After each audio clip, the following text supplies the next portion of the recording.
Padre, te damos gracias por tu gracia, tu misericordia, Señor, porque tú eres perfecto, Señor, y nos has permitido conocerte, Señor, y realmente cada vez quedamos más maravillados de ti. Y permite, Señor, que ese amor y ese crecimiento, Señor, en el conocimiento tuyo, abunden sobremanera en cada uno de nuestros corazones, Señor, para poder simplemente seguir, Señor, no solamente adorándote, sino anhelándote, Señor, cada día, porque ese es nuestro destino, Señor, estar contigo por la eternidad. Permite, Señor, que este tiempo sea un tiempo de crecimiento, un tiempo donde nosotros podamos ser instruidos en tu palabra, Señor. No queremos nada que no provenga de ti. Te lo pedimos en el nombre precioso de Cristo Jesús. Amén y amén. Oscar, por favor.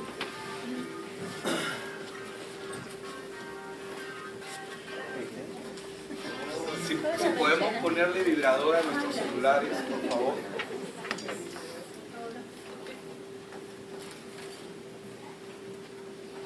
¿Qué tal? Buenas noches, hermanos. Lo que aprendí en la clase pasada, simplemente me impactó la primera parte en la cual hablaba de que Elías pasaba por una circunstancia muy difícil, era perseguido y su vida está en juego. Y en ese momento, ¿no?, él empezó a, como que dice, solo, ¿no? Pensaba que era el único que estaba pasando esa circunstancia, ya todos los profetas habían muerto, inclusive decía, pero Dios le responde a Elías y le dice que en realidad hay 7.000 hombres más que no han doblado rodillas delante de otros dioses. Y lo mismo le pasó a Pablo luego en el Nuevo Testamento, y menciona textualmente lo que dijo Elías.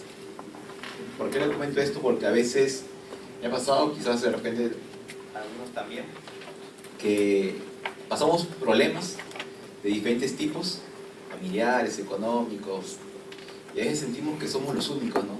Que somos los únicos que estamos pasando por lo mismo, ¿no? Y decimos, Dios, ¿por qué, no? Si te entregué mi vida, te fui a la iglesia con frecuencia, te hablo de ti, ¿por qué me pasan estos problemas, no? Y sentimos que somos los únicos de repente que estamos siendo los mártires, ¿no? Pero en realidad, tal como le pasó a Elías, tal como le pasó a Pablo, como menciona Pablo, hay muchas personas también, igual que nosotros, que están pasando por las mismas peleas, ¿no?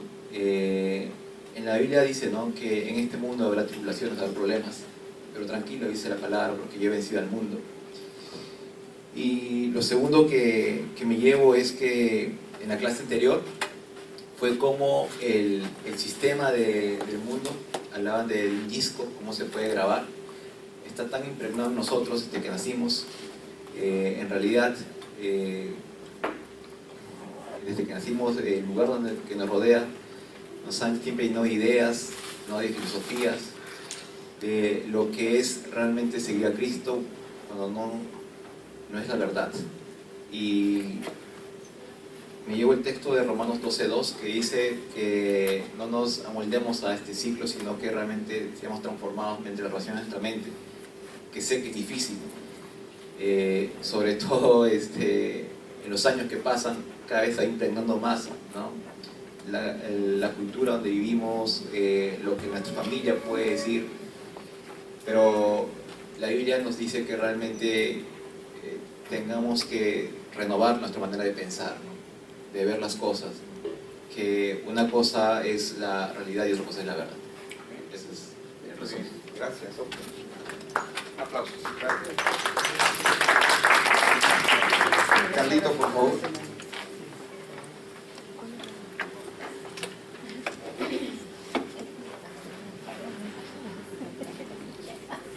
Buenas noches, hermanos. Sí, justo está leyendo también un poco mis notas sobre el tema que hablamos el cuarto pastor, ¿no?, la semana pasada, sobre los remanentes, ¿no? Ha habido muchas cosas que me dejaron pensando, ¿no? Una de esas fue cuando, como mencionaba el hermano, en Romanos 12:2 se comentaba, pastor, que eso debe ser algo permanente en nosotros, algo constante, no solamente de un momento. Y bueno, este texto que estuvimos leyendo sobre cómo Pablo comparaba la situación que él estaba viviendo con lo que pasó con Elías, porque en esos casos había una semejanza, ¿no? La respuesta de Dios había sido dada, y ese momento el pueblo de Israel estaba en apostasía. Y en el tiempo de Pablo el pueblo de Israel estaba rechazando a Cristo, que era la respuesta. Y Pablo también estaba siendo perseguido. Pero él menciona, ¿no?, en Romanos 11 que Dios tiene un remanente, que no ha desechado todo su pueblo. Y que es ese remanente, ¿no? Eso es lo que estábamos escuchando la vez pasada, ¿no? Son las personas que van a hacer la voluntad de Dios. Un remanente no es solamente un creyente, e inclusive no es necesariamente solo un discípulo, sino es un grupo dentro de los discípulos que van a hacer la voluntad de Dios, son entendidos.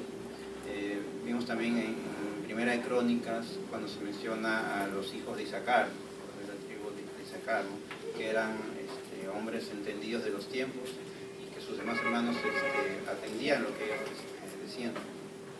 Y nosotros estamos llamados a ser esos remanentes también entendidos de los tiempos, ¿no?, para poder dar respuesta, dar el Evangelio como es bíblicamente, porque si no las personas van a recibir un Evangelio distorsionado, teniendo claro cuál es el problema del ser humano y cuál es la respuesta de Dios, cuál es la condición en la que están los seres humanos. Y bueno, como comentó también nuestro hermano, esta parte que menciona cómo el sistema está grabado en nuestras vidas, ¿no?, naturalmente, también quedó en mi mente, ¿no?, como un disco, ¿no? Por ejemplo, vimos el caso de Pedro, que cuando se alejó del Señor, regresó a lo que estaba grabado, de acuerdo al sistema para él, ¿no?, que era que volvía a pescar. Por eso tenemos que ser renovados en nuestra mente, en nuestro entendimiento, a través de la palabra. Bueno, eso es lo que quería. Gracias, Carlos. Amén. Entonces hemos estado viendo acerca del futuro de los remanentes, ¿no? ¿Y cuántos son remanentes aquí? Amén. ¿Cuántos saben que son remanentes?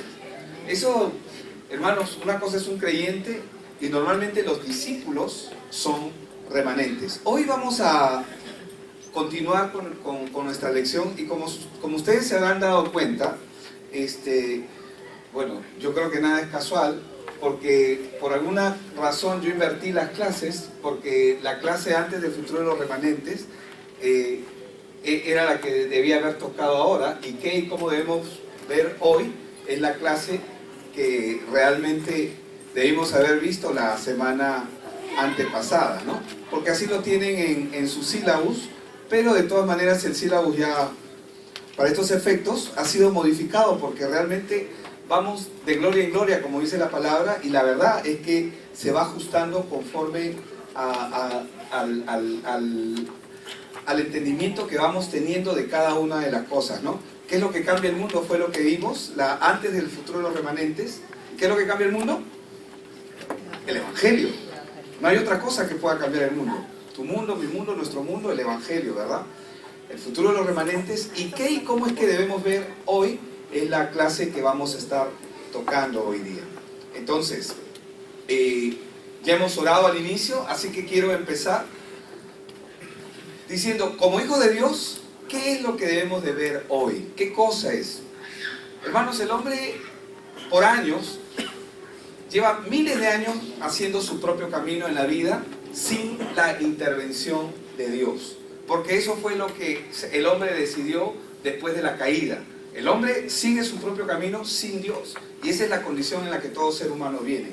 Ahora, sabemos que el hombre es imperfecto, que todo ser humano es imperfecto, y esa imperfección lo lleva a perdición. Y no solamente sabemos eso por lo que la palabra nos enseña en Génesis, sino que ahora vamos a ver un poquito qué cosa es lo que Jeremías y Salomón declararon referente a este punto.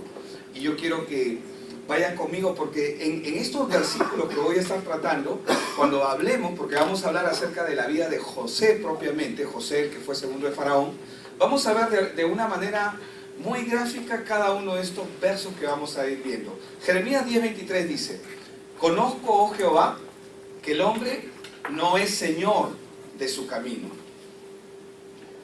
ni del hombre que camina es el ordenar sus pasos. ¿Qué significa eso? Dice que el hombre no es señor de su camino. Nosotros creemos que dirigimos nuestros pasos, pero en realidad nosotros no somos no somos los señores de nuestro camino. Solo hay dos señores en este mundo, ¿verdad? Si Dios no está en la vida del hombre, ya sabemos quién es el Señor en la vida de esa persona. Pero dice que tampoco está en el hombre la capacidad, por decirlo de alguna manera, de ordenar sus pasos. Proverbios 20:24 dice: de Jehová son los pasos del hombre. Y lo dice con propiedad, ¿verdad? De Jehová son los pasos del hombre. ¿Cómo pues entenderá el hombre su camino? ¿Cómo puede entender el hombre su camino? A través de Dios. O sea, si de Jehová son los pasos del hombre, entonces ¿cómo pues entenderá el hombre su camino? Solamente es a través de Cristo, amén, a través del Evangelio.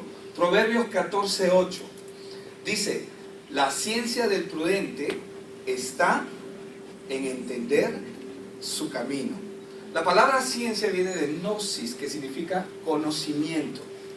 En otras palabras, el conocimiento o la ciencia del prudente está en entender su camino. Mas la indiscreción de los necios es engaño. Y es como el mundo se mueve, ¿no? El mundo se mueve bajo el engaño, bajo el sistema. El mundo se mueve conforme al sistema. Proverbios 11:18 dice: el impío hace obra falsa. ¿Por qué hace obra falsa el impío?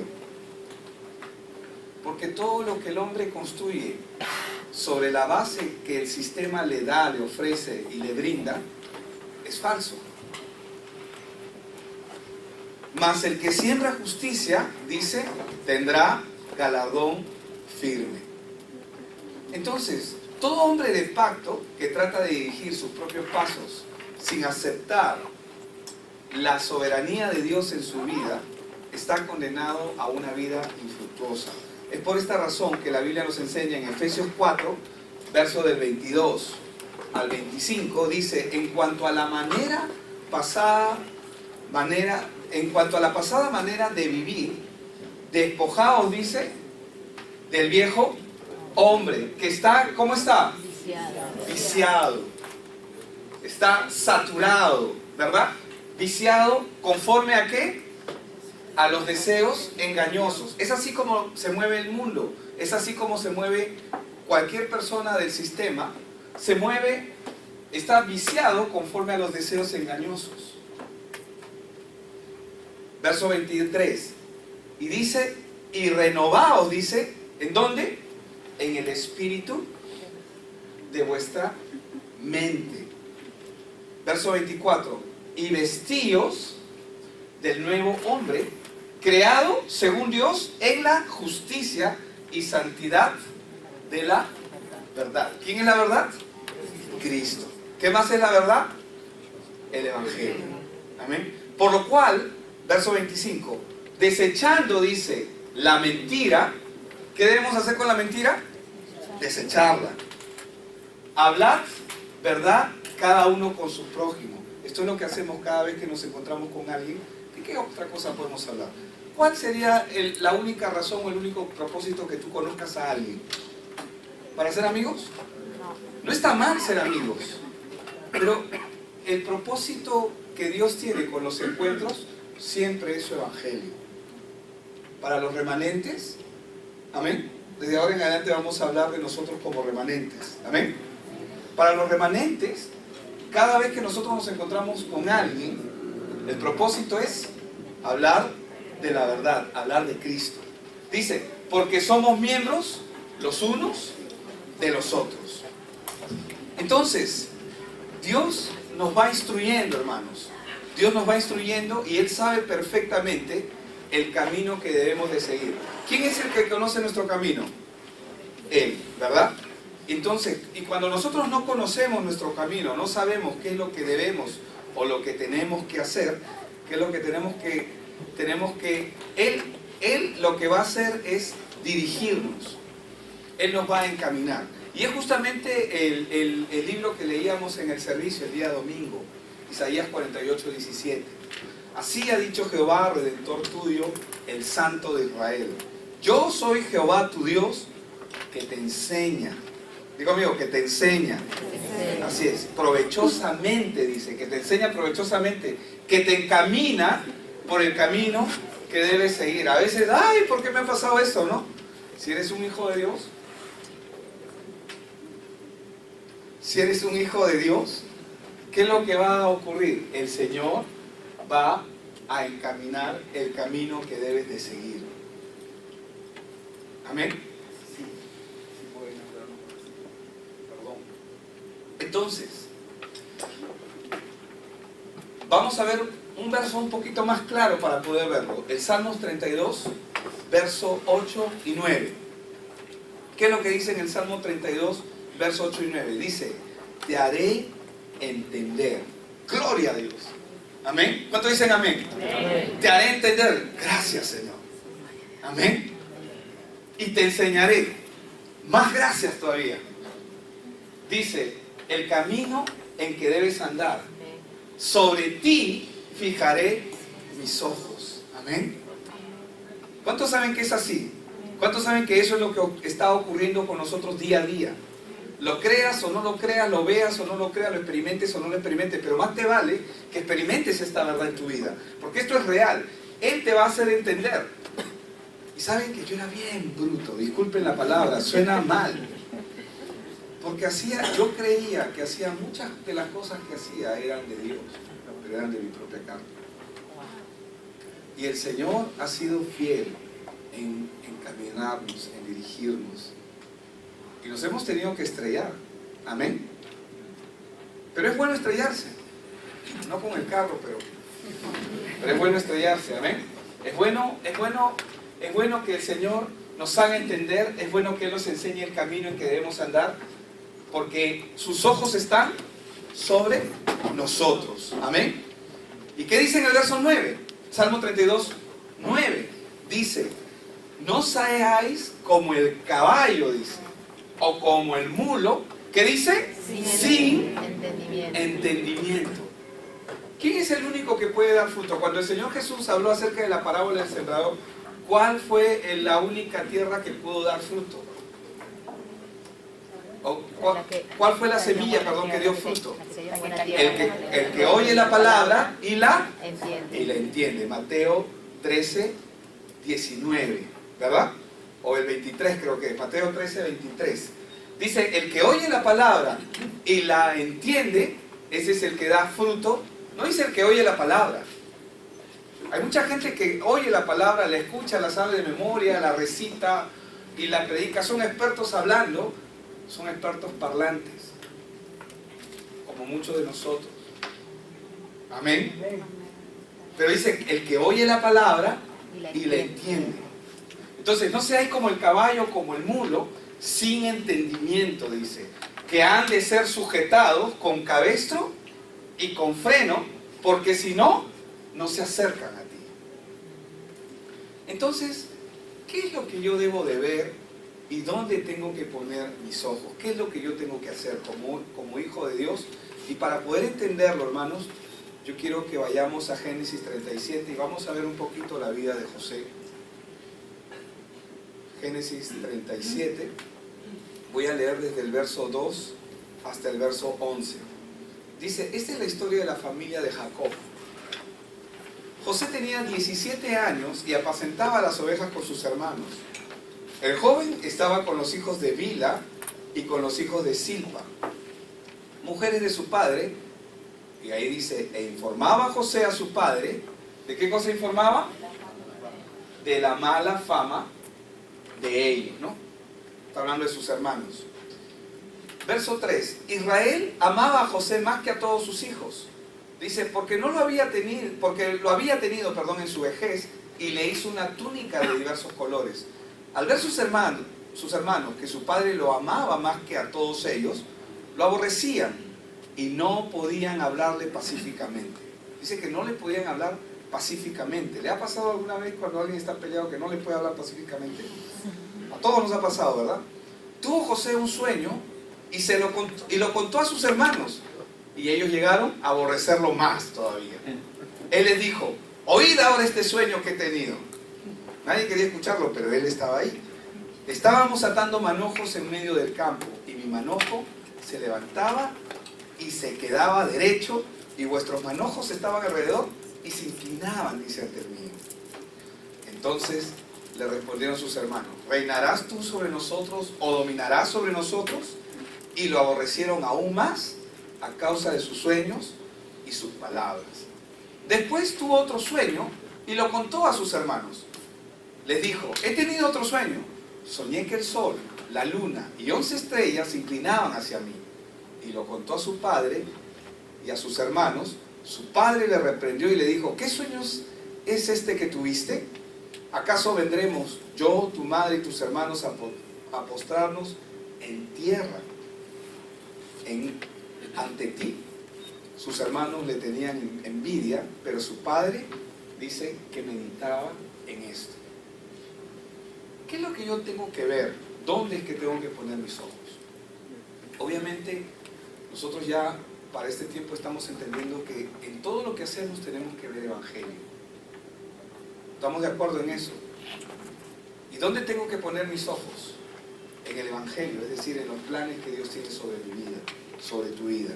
Entonces, la forma como nosotros comenzamos a mirar las cosas es importante para nuestra vida. ¿Qué es lo que José vio y qué es lo que vieron sus hermanos? A partir de ahora vamos a hablar de José como nuestro hermano, ¿amén? Nuestro hermano José, pero no somos de los otros 11, sino somos los hermanos posteriores. Hermano, José fue criado dentro de una familia. Si bien es cierto, eran diferentes madres,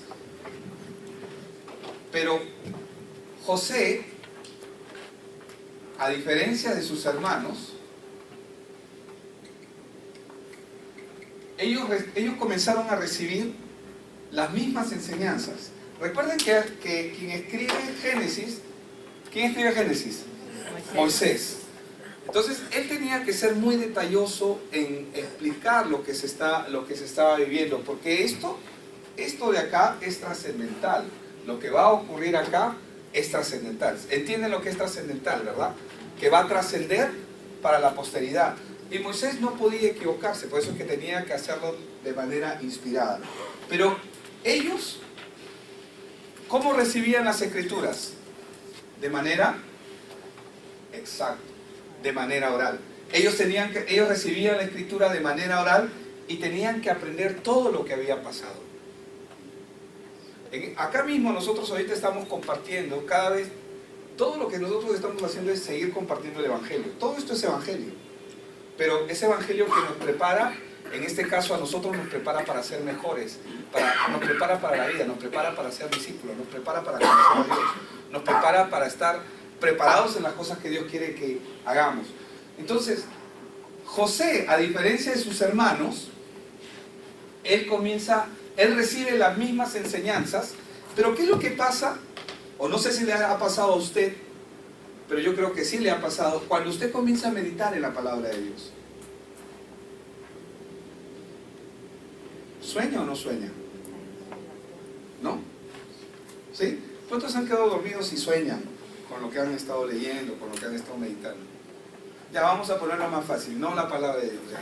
Se ve en una novela, una película un día antes. ¿Y qué sueñan? Sueñan con Terminator, bueno, esa película es de mi época, ¿no? Pero uno sueña, ¿verdad? Entonces, ¿qué es lo que está pasando acá? Cada uno de nosotros comenzamos a tomar decisiones, pero yo tengo que aprender de José, mi hermano, a ver la diferencia en el actuar y en el caminar que él tuvo, con la diferencia en el actuar y el caminar que tuvieron sus hermanos. ¿Por qué?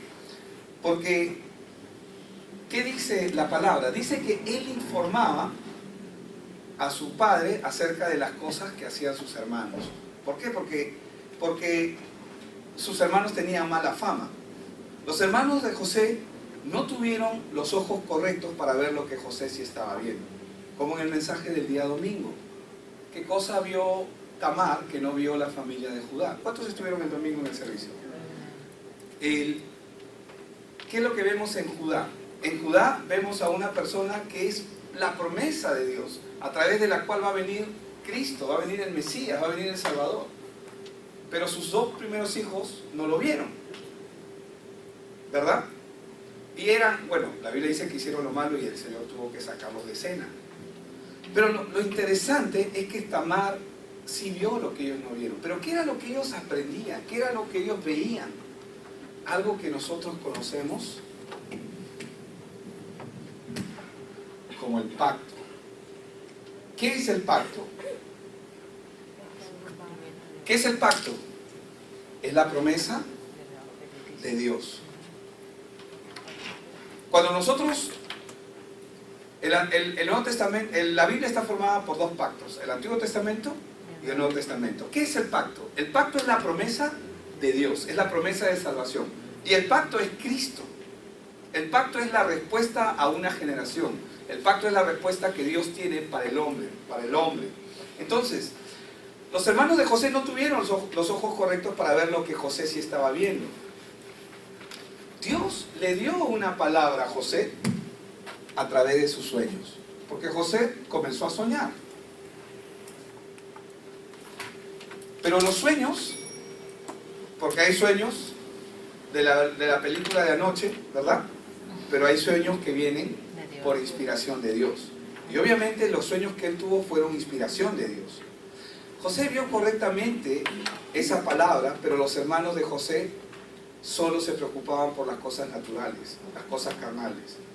Por decirlo de una manera muy sencilla, ¿qué vamos a comer? ¿Qué vamos a comprar?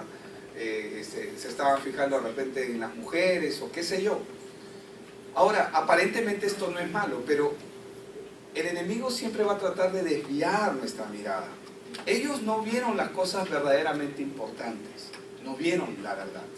Ellos comenzaron a ver solamente la realidad de las cosas, se guiaron por la realidad. ¿Qué es la realidad? Lo que el mundo y lo que el sistema nos muestra. ¿Qué es la verdad? La palabra de Dios. La palabra de Dios. ¿Qué más es la verdad? El Cristo. ¿Qué más es la verdad? El plan de Dios sobre nuestras vidas. Esa es la verdad. ¿Y qué es la realidad? Lo que el sistema nos muestra, lo que el sistema nos quiere mostrar. El sistema nunca nos va a querer mostrar la verdad. Siempre nos va a mostrar una realidad, una apariencia. Entonces, nosotros tenemos que aprender a ver nuestra realidad. Y tengo que alinear mi realidad a la verdad. Es algo que ya lo hemos visto, ese punto, pero igual lo tengo que señalar justamente porque vamos a hablar acerca de la vida de José. Entonces, yo tengo que alinear mi realidad a la verdad que no se ve. ¿Cuál es la verdad que no se ve? Es pues la fe, la certeza de lo que se espera, la convicción de lo que no se ve. La mayoría de gente usa ese verso de manera equivocada porque quieren aplicarlo a la fe o a la superfe para atraer cosas. Pero en realidad, lo que ese verso está diciendo es pues la fe, es decir, es pues la confianza en Dios, la certeza de lo que se espera, la convicción de lo que no se ve. ¿Qué es lo que no se ve en el mundo real? Cristo, la verdad. No se ve. El evangelio no se ve. Y si se ve un evangelio, probablemente el enemigo se va a encargar de distorsionarlo. Entonces, si no veo correctamente, entonces, ¿qué es lo que va a ocurrir conmigo? Voy a ir a lo que está grabado. ¿Qué es lo que está grabado? El sistema. Todos nosotros venimos, ya hemos crecido y Cristo ha venido a determinada edad en cada uno de nosotros, pero toda nuestra vida antes de Cristo hay todo un sistema que el enemigo ya grabó. El sistema ya grabó en nosotros. No sé si me dejo entender. Entonces, si yo no veo correctamente, ¿qué cosa es lo que voy a comenzar a ver? ¿Qué cosa voy a ver cuando yo no veo correctamente? Voy a comenzar a ver las injusticias, voy a ver los problemas, voy a ver cómo estos problemas me afectan. Y todo lo que yo voy a hacer es que voy a comenzar a ver los problemas desde mi ángulo, desde mi yo.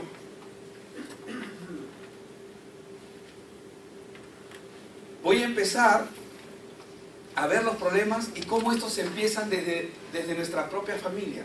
¿Dónde empezaron los problemas de José? Aparentemente José no tuvo problemas. ¿Tuvo o no tuvo problemas?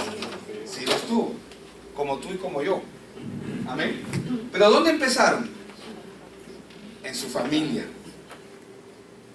Ustedes saben que normalmente los abusos, las violaciones, los maltratos, normalmente ocurren en la familia. Por lo general se inicia dentro de la familia. Entonces, cuando nosotros no comenzamos a ver correctamente, ¿qué es lo que vamos a comenzar a ver? Vamos a ver nuestro dolor, nuestro sufrimiento, vamos a comenzar a ver los fracasos, vamos a ver cómo esto empieza desde nuestra propia familia, dentro de nuestra propia casa, en nuestro hogar, los esposos con las esposas, padres e hijos, los padres, entre hermanos, y vamos a ver que los problemas empiezan ahí. Entonces, ¿qué es lo que va a generar esto? Si José no hubiera tenido el pacto claro en su corazón, porque él tuvo que tener claro el pacto, y eso lo enseña la Biblia en Hebreos. Hebreos dice que ellos lo vieron, a pesar que muchos de ellos no lo vieron claramente, pero cada uno de ellos lo vio de lejos y comenzó a disfrutar de ello. Entonces, ¿qué es lo que va a ocurrir ahí? Si yo no veo correctamente, entonces voy a desalentarme, voy a comenzar a sufrir y voy a decir, ¿por qué yo? ¿Por qué a mí? ¿Por qué me tuvo que pasar a mí? Y voy a enfadarme conmigo mismo, me voy a enfadar con mi familia, y todo lo que yo haga va a ser el resultado de un background o de un historial que yo he tenido en mi vida pasada, que cada persona, si viene, ¿qué es lo que va a hacer? Lo único que el enemigo, ¿qué es lo que él hace en la vida de la gente? Si yo agarrara un martillo en este momento y tirara ese martillo contra la pared, ¿qué va a pasar acá? Va a ser se va a hacer un hueco, ¿no? Pero si fuera de cemento esto, o va a quedar una marca, ¿no? Va a quedar una huella. Eso es lo que aparentemente debió haber quedado en la vida de José. Marcas. ¿Qué son esas marcas? Son esos puntos que el enemigo va a usar para dominarnos. Él sabe cómo controlarnos. El sistema sabe de dónde cogernos. Entonces, esa es la razón por la cual nosotros tenemos que empezar a ver qué y cómo es que nosotros debemos ver hoy todas las cosas, las circunstancias. ¿Qué debo de ver? ¿Dónde tengo que poner mis ojos? Los problemas de José vemos que empezaron en su misma casa. ¿Cómo empezó? Con sus hermanos, al punto de querer llevarle a la misma muerte. Vamos a Génesis 37, versos 4 y 5. Dice, al ver sus hermanos que su padre lo amaba más que a todos ellos, ¿qué dice? Lo aborrecían. Génesis 37, versos 4 y 5. Y no podían hablarle, dice, pacíficamente. Tuvo José un sueño en el verso 5 y lo contó a sus hermanos. Y ellos llegaron a aborrecerle más todavía. ¿Qué es lo que pasó ahí? ¿Qué es lo que normalmente pasa en una familia, en un hogar, cuando pasan este tipo de situaciones? ¿Qué crean esos problemas? ¿Qué crean estas marcas? Heridas. Correcto. Esas marcas comienzan a crear heridas. ¿Y qué son las heridas? Son estaciones. ¿Por qué son estaciones? Porque son momentos que el enemigo va a usar para dañar a la persona, en el momento indicado. Si yo no veo correctamente estas circunstancias, pues yo voy a crear una herida. José no permitió que hayan heridas en su vida. A pesar de que él comenzó a vivir lo que vivió, él no permitió eso, porque tenía una comunión con Dios. Él podía haber dicho, mis hermanos son malos, me quieren matar, me odian, ya no les voy a hablar más. Vamos a Génesis 37, versos 19 y 20. ¿Qué dice? Y dijeron el uno al otro, he aquí viene el soñador, ahora puedes venir y matémosle, y echémosle en una cisterna y diremos, alguna bestia lo devoró, y veremos qué será de sus sueños. Si yo no veo correctamente, yo sé que a usted no le ha pasado esto de repente así, pero le puede haber pasado de otra manera. Pero si yo no veo esto correctamente, ¿qué es lo que va a ocurrir en la vida, en mi vida? Si lo pongo en mi vida. Si yo no lo veo con los ojos del Evangelio, si yo no comienzo a mirar mi vida con los ojos del Evangelio, si yo comienzo a mirar mi vida conforme al sistema del mundo, a la realidad. ¿Qué dice la realidad del mundo? Pobrecito yo. Y eso no anula el dolor, ojo, tampoco anula la verdad de lo que ha ocurrido. No lo anula, no lo desaparece. No desaparece un abuso, no desaparece una violación, no desaparece un sufrimiento, no lo desaparece. Me explico. ¿La intención de sus hermanos era real o no era real? ¿Lo querían matar o no lo querían matar? ¿Podían matarlo? ¿Por qué no podían matarlo? Porque él iba a cumplir el plan de Dios. ¿Él lo sabía? No. Pero, ¿estaba expectante? ¿Estaba preparado? Sí. Y vamos a ver que eso es así. Entonces, si yo no veo correctamente, voy a quedarme con la herida, y lo peor es que esta herida va a penetrar hasta lo más profundo de nuestra alma y corazón, como muchas veces sucede. La herida llega al punto de que se graba en nuestro ser. Un evento que nosotros tenemos en nuestra vida del pasado, que ha sido una tragedia o un dolor, un sufrimiento, se graba en nosotros. Y lo peor es que se convierte en parte de nuestra raíz. ¿Saben lo que eso significa? Que cada fruto que ese árbol comience a dar, tiene el sabor de la raíz o no. Pero nosotros no nos damos cuenta. Porque el sistema está tan impregnado y lo que está grabado está tan impregnado en nosotros, pero la mayoría de nosotros los frutos que damos es en base a todo nuestro historial de vida. No sé si me dejo entender. ¿Sí? Entonces, la herida llega al punto de que se graba en nuestro ser y se hace parte de nuestra raíz. Llega a afectarnos y crea y establece un sistema en lo profundo de nuestros corazones, que cuando enfrentamos situaciones familiares o de otra índole, hace que estas heridas crezcan y crezcan más. Hay mucha gente que dice, no, pero yo ya lo perdoné, no, yo ya lo olvidé hace tiempo, ¿no? Pero cuando tocan la herida, ¿qué pasa? A ver, pues. No, ¿por qué? Porque pensamos que el tiempo va a borrar el dolor, o va a borrar la herida. Entonces, si yo no veo correctamente, ¿qué cosa es lo que voy a empezar a ver? Pretendemos olvidar nuestras heridas con el tiempo, pero al surgir un problema de otra índole, estos hacen que nosotros estallemos. ¿Por qué? Porque el sistema ya está establecido en nosotros. Es un sistema que conforme a los parámetros que el mundo ha diseñado. ¿Y qué es lo que va a provocar en nosotros? Estoy hablando de la vida del creyente. Esto no es para gente inconversa. Esto es para gente convertida, que sigue al Señor, discípulos, remanentes. ¿Amén? Entonces, ¿qué es lo que va a generar en la vida de un creyente? Que se retrase en su vida espiritual. Va a afectar su vida espiritual. ¿Por qué? Porque no hemos aprendido algo importante. ¿Cómo debemos ver hoy? Todo lo que nosotros somos, todo lo que nosotros hacemos, tiene que ser conforme al Evangelio. ¿Amén? Todo tiene que ser conforme al Evangelio. Todo parece bien, parece que estás avanzando. Entonces el enemigo lo único que hace es poner el dedo en esa herida y hace que todo lo que tú estás construyendo en un momento se tire a la borda, se desmorone. Una palabra mal dicha en una relación hace que todo se desmorone. ¿Por qué? Porque Satanás sabe, el enemigo sabe, el sistema sabe cómo hacernos tropezar en el momento indicado, en un momento determinado. ¿Por qué? Porque él ya sabe dónde están las heridas. Él ya sabe dónde están estas marcas. Y él sabe cómo activarlas. ¿Me dejo entender? Esto no es psicología, por si acaso. Entonces, ¿por qué ocurre esto? Porque en nuestra vida cristiana, nosotros, ¿qué es lo que tenemos que hacer ahora? Aprender a mirar correctamente. Aprender a caminar correctamente. Vimos en uno de los versículos que teníamos que desechar todas las mentiras.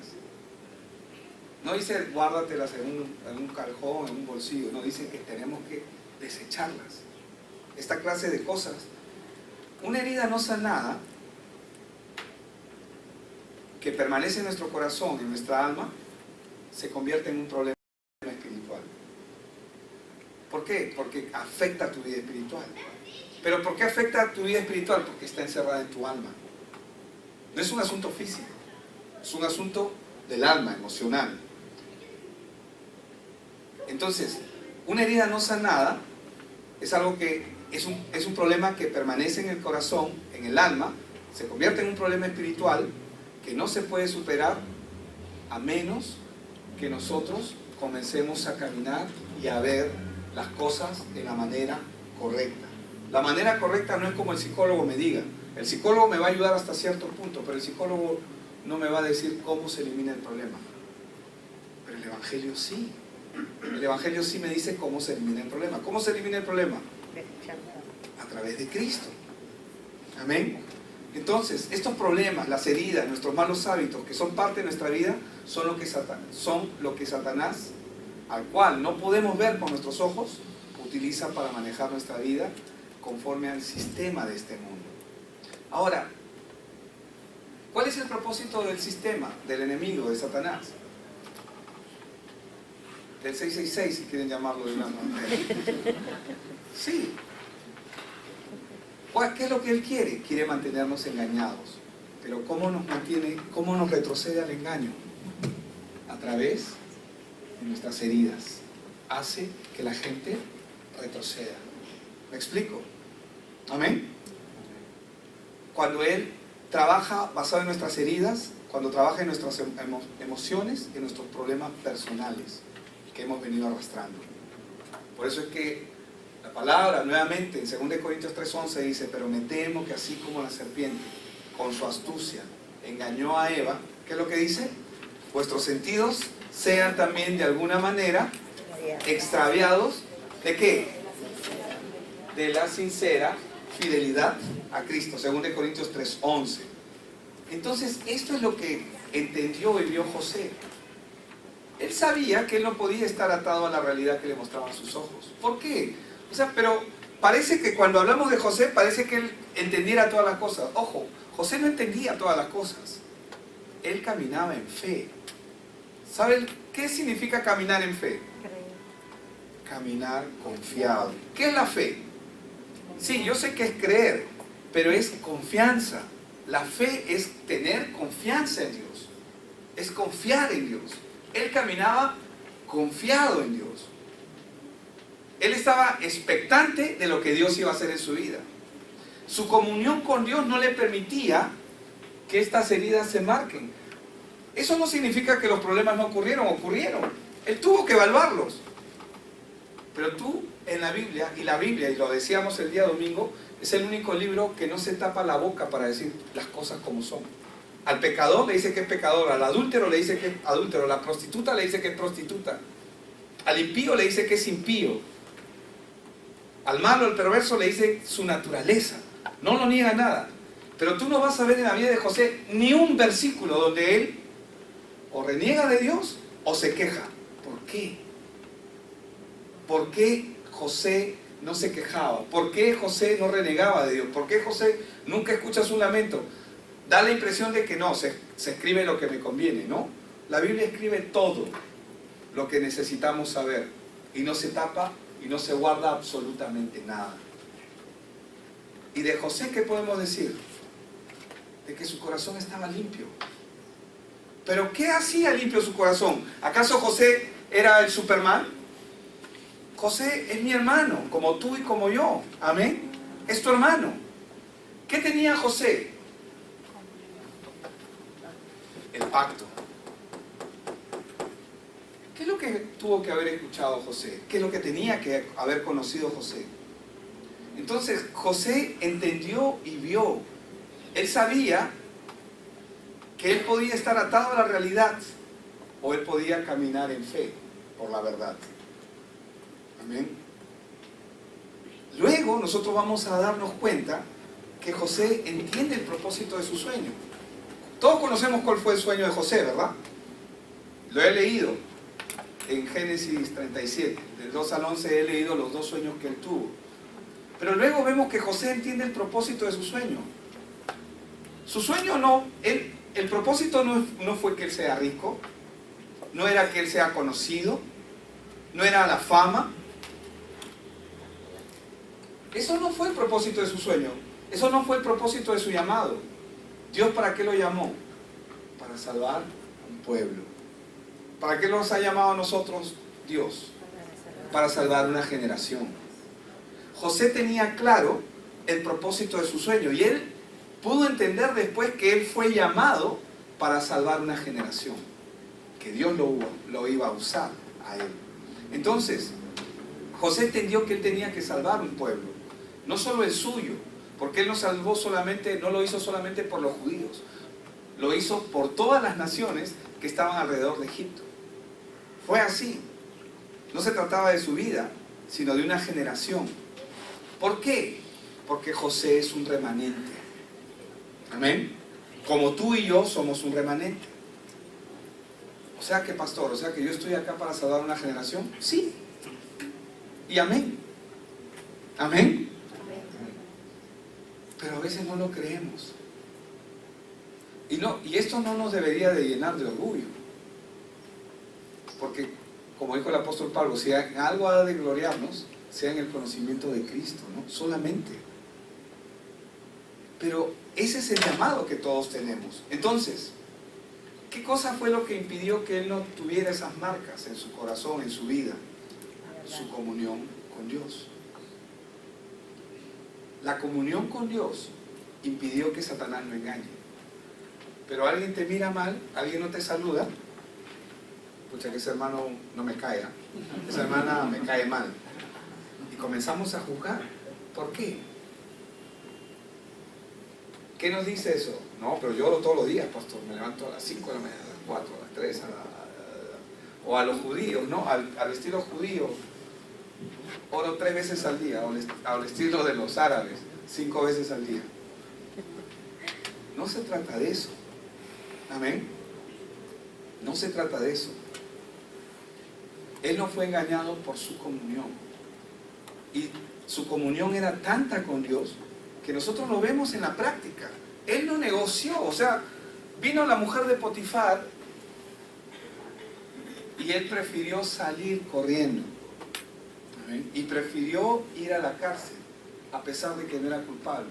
¿Qué cosa puede mover a una persona a ese nivel? Su comunión con Dios.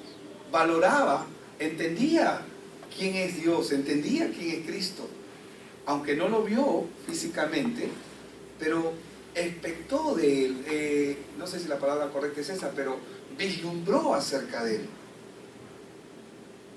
Entonces vemos que él decidió, bueno, está mal dicho, él decidió, ¿no? Su comunión no permitió que el odio y el rencor y el rechazo dominasen su vida. Cuando vio a sus hermanos, a partir de Génesis 40, cuando él comenzó a ver a sus hermanos que comenzaron a llegar hacia él, lo único que tuvo fueron lágrimas, amor, compasión. Y cuando se expresó hacia ellos, ¿qué les dijo? No fueron ustedes. ¿A quién culpó? No culpó a nadie. ¿Pero qué dijo? Esto lo hizo Dios, porque él estaba puesto los ojos en Jesús, el autor y el consumador de nuestra fe. Entonces, él entendió que sus hermanos solo seguían la corriente de este mundo, pero él decidió no dejarse engañar. ¿Por qué? ¿Por qué no se dejó engañar? Porque Dios es un Dios generacional.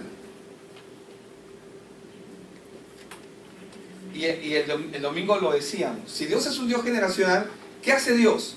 En Génesis 12, ¿qué es lo que nosotros vemos? La promesa, ¿a quién? A Abraham. En ti serán benditas todas las naciones. ¿Pero qué representa esa bendición? Todo el que te maldijere será maldito, todo el que te bendijere será bendito. ¿Pero qué representa esa bendición? Esa bendición representa la venida del Mesías. Entonces, José vio el pacto, él vio el evangelio por encima de todas las cosas. Él sabía que el Salvador iba a venir. Él vio el pacto de su padre Jacob, que había sido a su vez traspasado por su abuelo, que en este caso sería Abraham, y que ahora ese pacto estaba sobre él. Él estaba con sus hermanos, pero ninguno vio el pacto. No sé si me dejó entender. Uno de ellos tenía que ver el pacto, En la familia de Judá, ¿quién vio el pacto? ¿Judá vio el pacto? Tamar vio el pacto. Y Tamar se aferró al pacto. ¿Y cuál es el testimonio que da Judá acerca de Tamar? Es más justa que yo. ¿Por qué? Porque ella vio el pacto. Y él volvió otra vez al pacto. ¿Me dejo entender? Entonces José vio el pacto de su padre y él comenzó a pelear por ese pacto. Él pudo identificar por el pacto que el sueño que Dios le había dado venía directamente de Dios y que este sueño era una respuesta a su generación, aunque él no podía comprenderlo todo al inicio. José había escuchado probablemente las palabras de sus abuelos, de la historia, había escuchado acerca del problema espiritual. Ellos tenían que saber cuál era el problema espiritual. Ellos tenían que saber por qué el hombre tenía que dar sacrificio. Ellos lo sabían. Ellos lo sabían. José entendía la causa del problema. Eso lo llevó a que él entienda cuál era la causa del problema. El problema de Génesis 3, que es la caída. El problema de Génesis 3:11, que es el hombre tratando de encontrarse a sí mismo con Dios, pero no puede. La Torre de Babel. Pero, ¿qué vio José por encima de estas cosas que cambió su vida? Él entendió que había un pacto detrás de él y en él.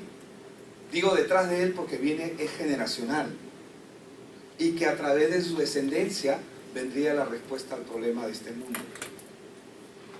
Y él entendió esa palabra. Aunque él no pudo vislumbrarlo todo, él se aferró a ese pacto.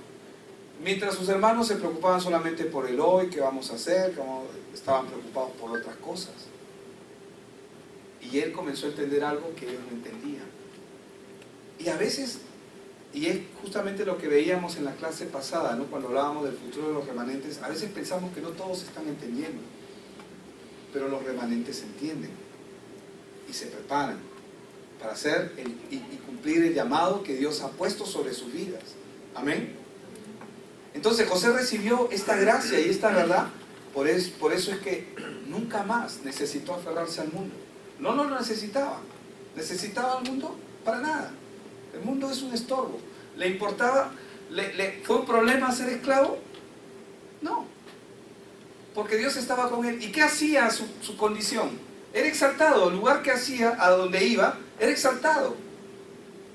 ¿Y por qué era exaltado? Porque José era tremendo, era porque la Biblia dice que era visible la vida de Dios. Porque cuando Potifar llama a José, era un muchacho José.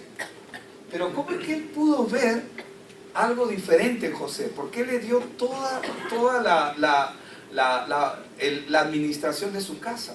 ¿Por qué? Va a sonar mal lo que voy a decir. Pero de repente José dijo, cava aquí, acá vas a encontrar agua. Cabía ahí y encontraba agua. Pucha, ¿qué es esto? Dice, ¿no? Porque va contra todo sistema. La obra de Dios, la palabra de Dios va contra el sistema. Pero ellos tuvieron que darse cuenta y se dieron cuenta que no era José, sino que era el Dios de José. Una de las características que tiene José es que José no es visible. Quien es visible es el Dios que está detrás de José. Y es la misma característica que debemos tener cada uno de nosotros. Que no somos nosotros. Ay, qué lindo habla el pastor. Ay, qué bonito predica el hermano. Ay, sí, es que yo quiero a este líder y este no.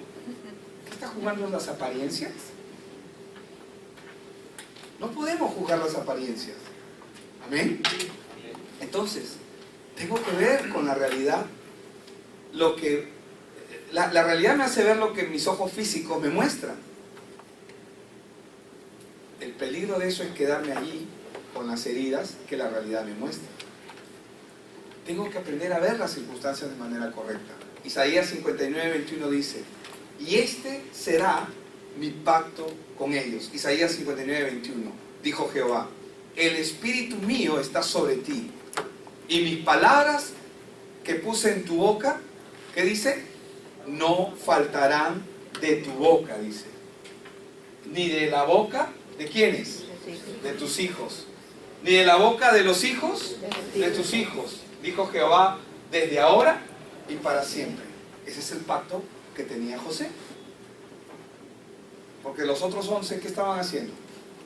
Ellos se desviaron. Acá está, ellos inician José por este lado y sus 11 hermanos.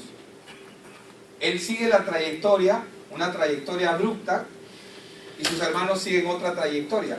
Pero creo que es en Génesis 43 o 42 donde se encuentran nuevamente. Pero José está en los caminos del Señor. Él está caminando dentro del pacto. Sus hermanos están en el mundo. Sus hermanos están aquí.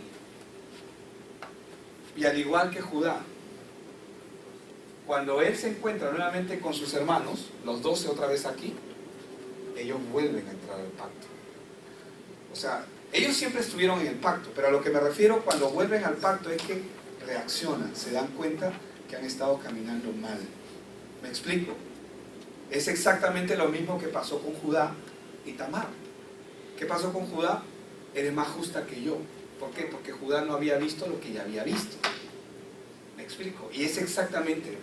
Ellos estaban caminando mal y él estaba en los caminos del Señor, José.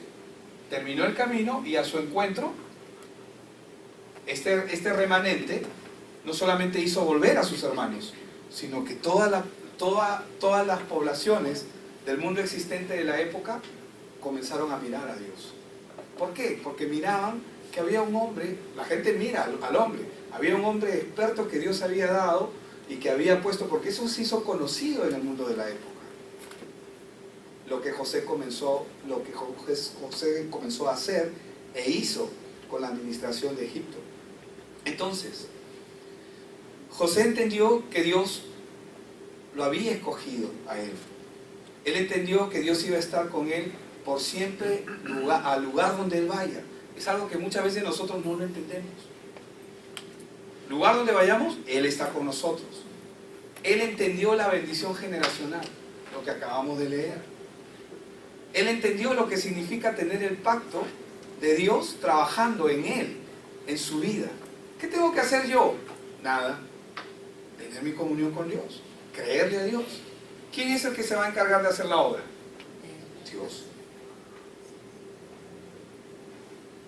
Y cuando él entendió eso, dijo, esto no lo cambio por nada. Por eso es que el mundo pasó a un segundo nivel. O sea, no era tentación para él el mundo.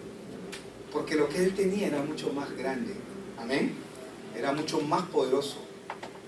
A pesar de que se convirtió en esclavo, él nunca fue esclavo. La realidad nos puede decir, era esclavo, pero él nunca fue esclavo. Tenía autoridad sobre otros. Entonces, él entendió el pacto generacional, él entendió que su vida no podía terminar como esclavo por causa del pacto de Dios. Y aún así termine como esclavo, ¿y qué? ¿Verdad? Como los amigos de Daniel. Mira, el Señor, ellos dijeron, Sadrach, Mesach y Abednego, que son los nombres, es Isaías, Asaías y Misael. Ellos dijeron, mira, nosotros no nos vamos a inclinar ante la estatua que habían hecho, ante esa estatua. Y Dios tiene el poder para librarnos. Y así no nos libre, igual no nos inclinaremos. Lo tenían claro. Lo tenían claro. Entonces, tenemos que empezar a ver las cosas como Dios las ha puesto. Cada evento en nuestra vida tiene un plan y tiene un propósito. Entonces, esta es la razón por la que decimos que una persona en el mundo no tiene esperanza. ¿Por qué? Porque no tiene el pacto. Nosotros tenemos pacto. Pero como lo leíamos al inicio, mucha gente vive ajena al pacto. Vive sin conocer quién realmente es Dios en sus vidas. Esta es la razón por la cual cuando Jesús miraba a las multitudes, los miraba con compasión, porque los veía como ovejas que no tenían pastor. ¿Por qué? Porque los veía que estaban sufriendo. ¿Por qué? Porque Dios no mira lo que el hombre mira, Dios conoce el corazón. Entonces, cuando una persona tiene el Evangelio y lo entiende, tiene el pacto que Dios ha hecho con él. Y lo entiende. Entonces, los problemas y las circunstancias ya no le van a afectar más. No estoy diciendo que las circunstancias y los problemas van a desaparecer. No voy a decir eso porque eso no va a ocurrir. Los problemas van a continuar, pero ya no van a afectar a la persona. ¿Por qué no la van a afectar? Porque en vez de quejarse, ¿qué va a hacer? ¿Qué tiene que hacer el creyente? Señor, ¿y esto? Amén. Señor, ¿y esto? ¿Para qué es? No me has mandado un memo, no me has dicho nada, pero ayúdame, ¿no? Pero así es. Amén. Entonces, cuando uno comienza a hacer las preguntas correctas, ¿qué y cómo debemos de ver?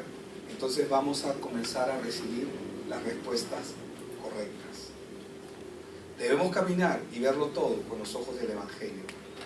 Es decir, con las cosas que Dios nos está mostrando ahora.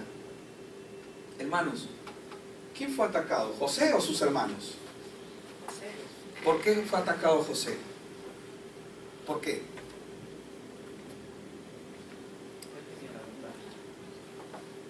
Porque él tenía la verdad. Porque él tiene el Evangelio, él tiene la palabra. Satanás siempre va a atacar. Va a querer matar. ¿A quién? Al que tiene la palabra. A ese lo quiere fusilar. No lo quiere ni ver. ¿Por qué? Porque tiene la palabra. Sus hermanos no eran un problema para Satanás. Él sí. Él sí era un problema. Amén. Satanás siempre ataca. ¿Por qué tentó a Jesús? Porque él tenía la palabra. Satanás siempre va a atacar a quien tiene la palabra. Y va a poner, y va a tratar de malograr la imagen de la persona que tiene la palabra. Y va a usar eventos, situaciones, para que la gente piense mal o hable mal. Los hermanos de José no tenían evangelio, no tenían la palabra, ellos vivían conforme al sistema que Satanás había diseñado. Ellos calzaban perfectos para el sistema, pero José no. Entonces, como él no calza perfecto, y hay una promesa en Abraham, Dios es un Dios generacional, alguien tiene que recibir, este es el problema. Y José se convierte en un problema. ¿Por qué? Porque José es el remanente. Amén. Amén. ¿Sí? Amén. Gloria a Dios. Entonces, tenemos ese pacto, amén. Tenemos el pacto de Dios.